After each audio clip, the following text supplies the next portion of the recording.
Welcome back students. I am going to start new chapter matrices. First of all we have to know what is a matrix. Matrix is a pattern in which data or number can be divided in different categories and subcategories. इसे समझने के लिए मैंने एक example लिया है. हमने माना कोई गारमेंट फैक्ट्री है. गारमेंट फैक्ट्री की दो यूनिट है ए एंड बी. यहाँ पे शर्ट्स बनती हैं. तो जो पहली जो यूनिट है उसमें दो रेंज है, इकोनॉमिकल और एक्सक्लूसिव रेंज. सेम जो सेकंड यूनिट है उसमें भी इकोनॉमिकल एंड एक्सक्लूसिव रेंज है. इनके साइज दे रखे हैं 38, 40, 42, 38, 42 इनकी साइज है और इनकी कैटेगरीज है. तो अभी जो मैं बात कर रहा था कि डिफरेंट कैटेगरी एंड सब कैटेगरीज, तो यहाँ पे इकोनॉमिकल रेंज और एक्सक्लूसिव रेंज को कैटेगरी मान लें तो इनकी सब कैटेगरीज है साइज वाइज. अब हमें क्या करना है, दोनों यूनिट का टोटल प्रोडक्शन निकालना है सपोज, और इस तरह से निकालना है कि कैटेगरी और उनकी सब कैटेगरी जैसे कि उनकी जो रेंज है इकोनॉमिकल और एक्सक्लूसिव रेंज और उनके जो साइज है वो आपस में मिक्स ना हो. तो उसी के लिए जो है ना ज़रूरत पड़ी मैट्रिक्स की मैथमेटिक्स में. तो जैसे ये दो हैं तो जब भी हम इनको प्लस करेंगे, दो इनको टोटल जब प्रोडक्शन निकालना है तो ये क्या मैट्रिक्स है, एक ये भी एक मैट्रिक्स है, ये भी एक मैट्रिक्स है. जब हम इनको प्लस करेंगे तो प्लस करने पे क्या होगा, इसकी इकोनॉमिकल रेंज की 38 साइज इकोनॉमिकल रेंज के 38 साइज के साथ ही प्लस होगा जब ये डाटा मिक्स नहीं होंगे. ये क्या कहलाते हैं, इनके करस्पॉन्डिंग एलिमेंट्स. इसका करस्पॉन्डिंग ये है, इसका ये है. ठीक है. तो जब हम इनको प्लस करेंगे तो प्लस करने के लिए 60 plus 80 140, 80 and 100 180, same 70 60 130, 40 60 100 and 135 and 75. तो ऐसा करने से क्या हुआ कि हमारा जो डाटा था साइज वाइज और रेंज वाइज आपस में मिक्स नहीं हो रहा है. तो प्लस माइनस के लिए इसका ये यूज है, इसीलिए मैट्रिक्स की ज़रूरत पड़ी है. आगे प्रोडक्ट के लिए क्या ज़रूरत है वो हम बाद में बात करेंगे. अब हम आते हैं ऑर्डर पे. मैट्रिक्स का ऑर्डर क्या होता है, तो किसी भी मैट्रिक्स में ये रोज होती हैं R1 R2 R3, ये रोज है और ये कॉलम्स है. C1 column 1 column 2 column 3 and column 4. तो इसका साइज क्या होगा, 3 रोज पहले रो लिखी जाएंगी और बाद में कॉलम. तो 3/4 जैसे हम किसी रेक्टेंगल या स्क्वायर का साइज लिखते हैं उसी तरह की बात है कि 3 रोज एंड 4 कॉलम्स. इसका साइज क्या है, 2 रोज है एंड 3 कॉलम्स 2/3. इसका भी साइज क्या है 2/3. अब एक छोटी सी बात, किन्हीं भी मैट्रिक्स को प्लस या माइनस करने के लिए दोनों का जो ऑर्डर है वो सेम होना चाहिए. ये भी 3/2 है, ये भी 3/2 है. फॉर एग्जाम्पल अगर यहाँ पे ये नहीं होता, ये कॉलम नहीं होता, तो फिर इसका साइज क्या हो रहा था 2/2. उस केस में हम इन्हें प्लस नहीं कर सकते. यहाँ पे ये 42 साइज वाला कॉलम ही नहीं है, तो उस केस में हम प्लस नहीं कर सकते हैं. प्लस करने के लिए हमें यहाँ पे फिर 0 0 लिखना पड़ता. अगर मैं यहाँ 0 0 लिख लेता हूँ तो ये पॉसिबल है. तो जो डाटा नहीं है, जो रिलेटेड डाटा नहीं है, उसके लिए 0 0, बट प्लस और माइनस के लिए साइज का इक्वल होना जरूरी है. ओके. अब हम यहाँ आते हैं. अब मैट्रिक्स के जो एलिमेंट्स हैं इनको कैसे रिप्रेजेंट किया जाता है. ये फर्स्ट रो का फर्स्ट कॉलम है, first row and first column. तो ये जो एलिमेंट है इसे हम कहेंगे A11. Second first row second column, first row third column, first row fourth column, second row first column, second row second column, second row third column, second row fourth column, and third row first column, third row second column, third row third column and third row fourth column. अगर हमसे कहा जाता है कि find A32 किसी भी matrix को लेके, सपोज मैं इसी की बात कर रहा हूँ 32, तो हमें क्या चाहिए, third row and second column. तो 1 2 3 and second column, this is equal to 8. हर बार तो हमें लिख के देखेंगे नहीं, ये आ गया इसके एलिमेंट को निकालने वाली बात. अब हम टाइप्स की बात करते हैं, टाइप ऑफ मैट्रिक्स डिस्कस करते हैं. इस मैट्रिक्स का साइज क्या है 3/3. इस इस मैट्रिक्स का साइज है 3/2।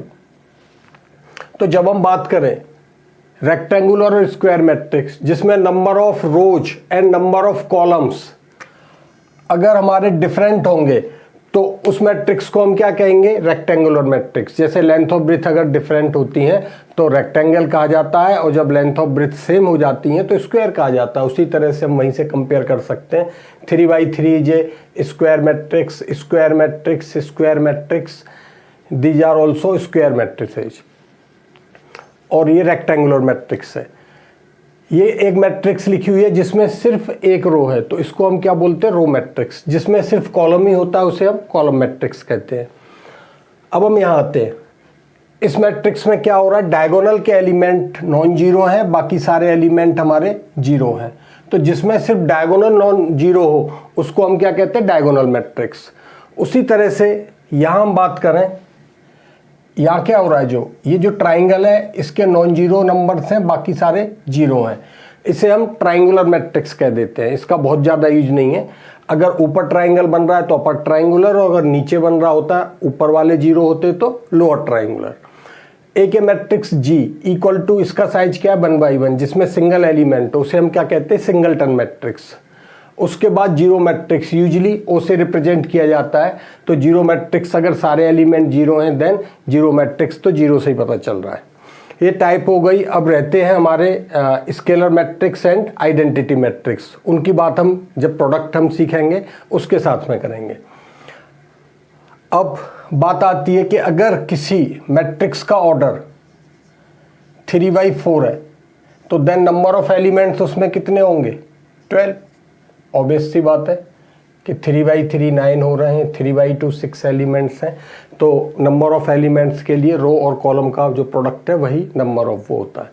अब दूसरी बात, अगर हमसे कहा जाता है, जैसे एक्सरसाइज में क्वेश्चन है, इफ ए मैट्रिक्स हैज 12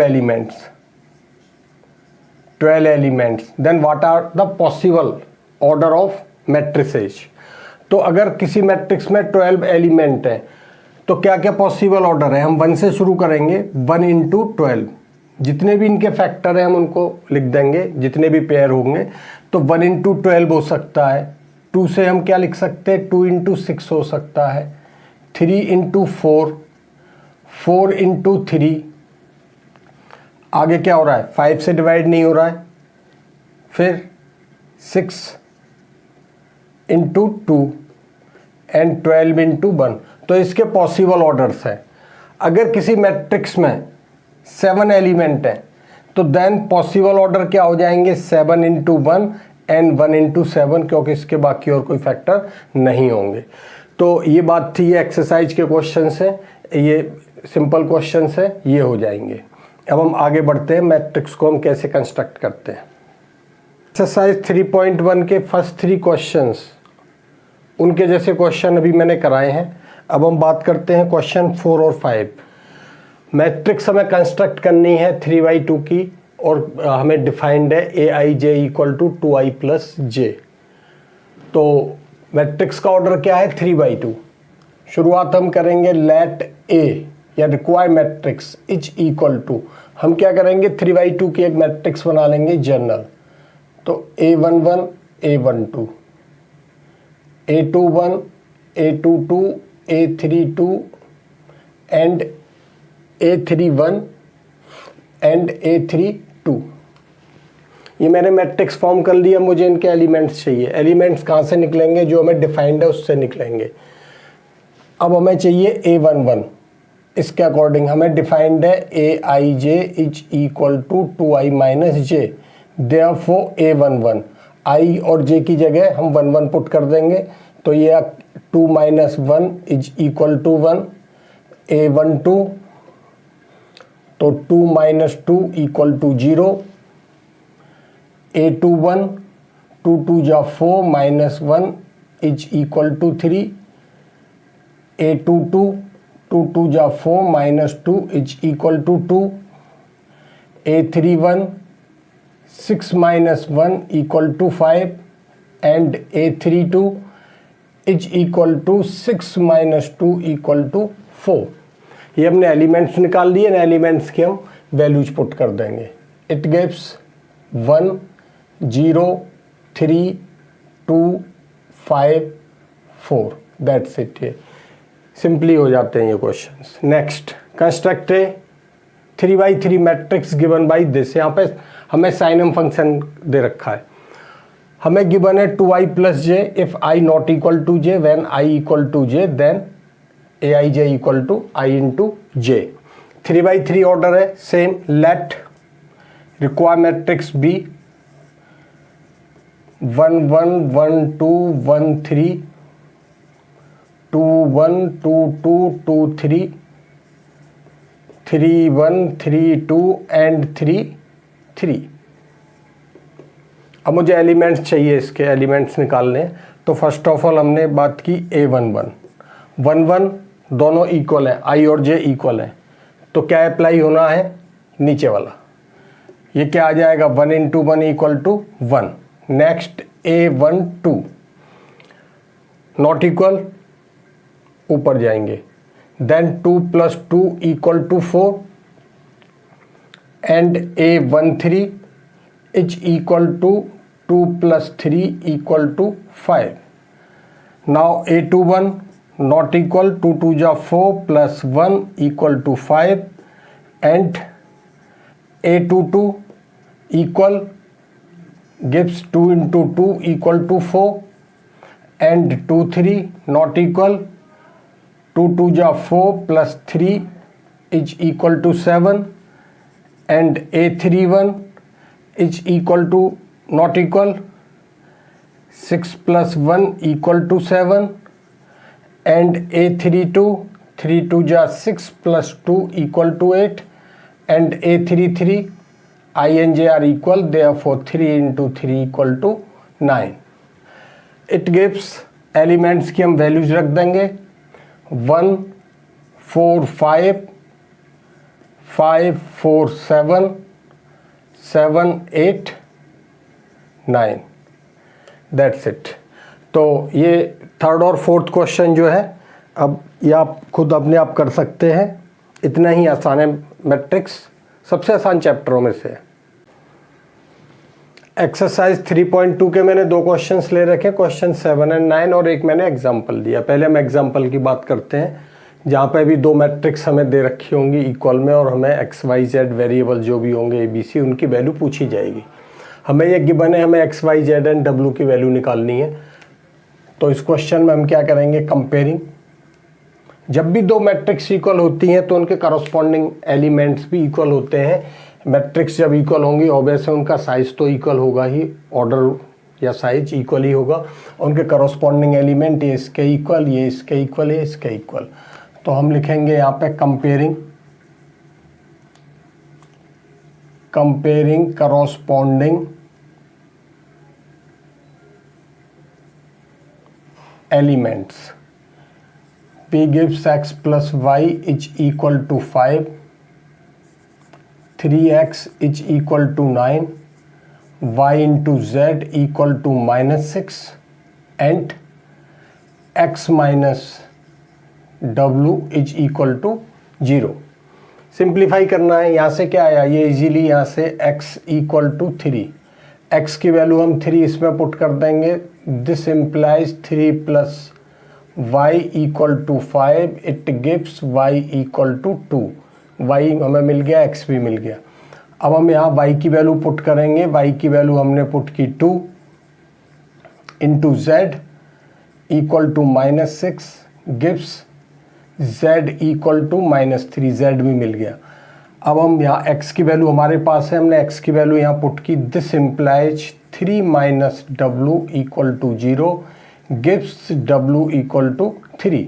तो हमारे पास ये सारी वैल्यूज आ गई, इन्हें बहुत ज़्यादा दिखाने की ज़रूरत नहीं है। 12th में इक्वेशंस हैं ये।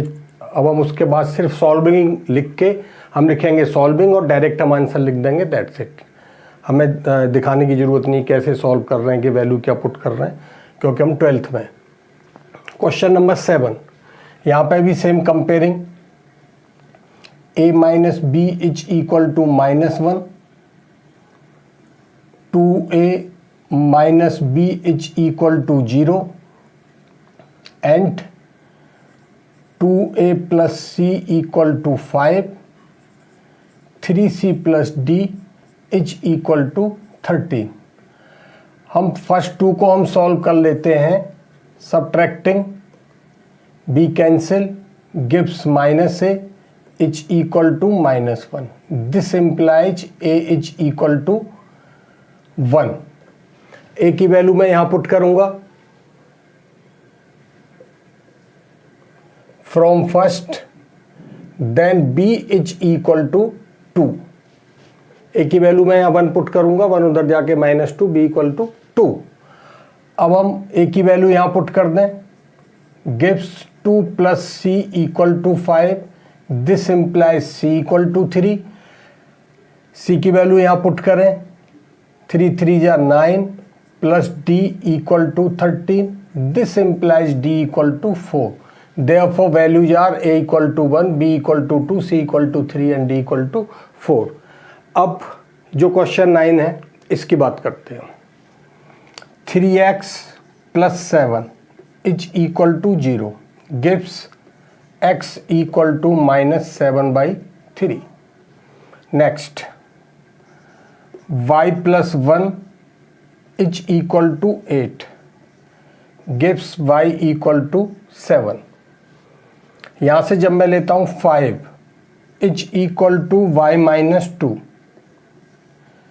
Gives y equal to again 7। बेशक y की वैल्यू आ गई है, लेकिन हमें फिर भी अगर और भी कहीं किसी इक्वेशन से निकल रही है तो हमें सारी इक्वेशंस को सॉल्व करना जरूरी है। वही इस क्वेश्चन में होने वाला है। Next, 2 minus 3x is equal to 4 gives x equal to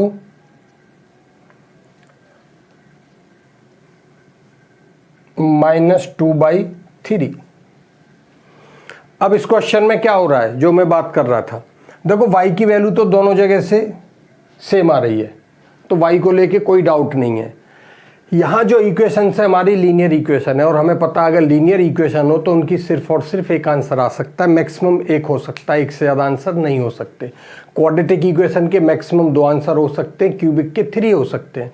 तो उसी तरह से लीनियर है तो लीनियर में सिर्फ और सिर्फ एक आंसर आना चाहिए। बट यहाँ हम x की बात करें तो एक x की वैल्यू है -7/3, दूसरी वैल्यू आ रही है -2/3, which is not possible for linear equations. More than 1 answer can't be possible, therefore not possible to find। इसीलिए इसका जो ऑप्शन है ऑप्शन बी है, नॉट पॉसिबल टू फाइंड या अनेबल टू फाइंड। तो ये हमारे ये भी क्वेश्चंस हो गए हैं। अब हम बात कर रहे हैं यहाँ पे क्वेश्चन नंबर 8। छोटी छोटी बातें हैं। क्वेश्चन नंबर 8 है एक्सरसाइज का। क्वेश्चन नंबर 8 में गिवन है कि स्क्वायर मैट्रिक्स होने के लिए क्या होना चाहिए। तो स्क्वायर मैट्रिक्स होने के लिए number of row and number of column same होने चाहिए। तो यहाँ क्या होगा, m equal to n। Simple सी बात है, सी पार्ट है। m और n जब रो और कॉलम इक्वल होंगे तो that's it. And question number 10 हमें गिवन है कि the number of all possible matrices of order 3/3 with each entry 0 और 1, मतलब हर एंट्री पे 0 या 1 होना चाहिए। कितनी मैट्रिसेज बन सकती हैं इस तरह की। तो 3/3 की जब कोई मैट्रिक्स है तो उसके नंबर ऑफ एलिमेंट्स कितने हो गए, 9 हो गए। हमारे पास कितनी प्लेस हो रही है, 9। अब 9 प्लेस हमें फिल करनी है या तो 0 से या 1 से। हम परमुटेशन वाली बात करेंगे यहाँ पे, विद रिप्लेसमेंट वाली।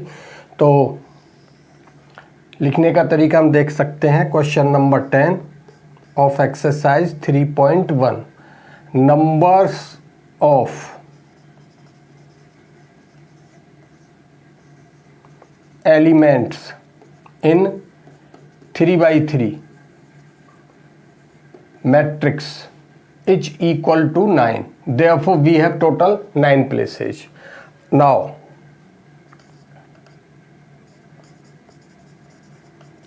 number of ways to fill each place या each entry इक्वल टू 2। भाई 2 ही ऑप्शन है, या तो 0 आना है या 1 आना है। Therefore number of way to fill 9 places, total 9 places है। तो 9 प्लेसेस के लिए क्या होना है, जो हम परमुटेशन में करते थे, इसके लिए भी 2 बेस 2 बेस 2, तो मल्टीप्लाई होके 9 टाइम्स मल्टीप्लाई होंगे 2 इंटू 2 इंटू 2, तो it gives 2 to the power 9 and 2 to the power 9 is equal to 512। Therefore option is D. That's it. Exercise ये हमारी फिनिश होती है। इसमें और कोई बहुत बड़ा कुछ है नहीं है, आसान है। ठीक है, इसे करेंगे। नेक्स्ट एक्सरसाइज शुरू करेंगे नेक्स्ट क्लास में।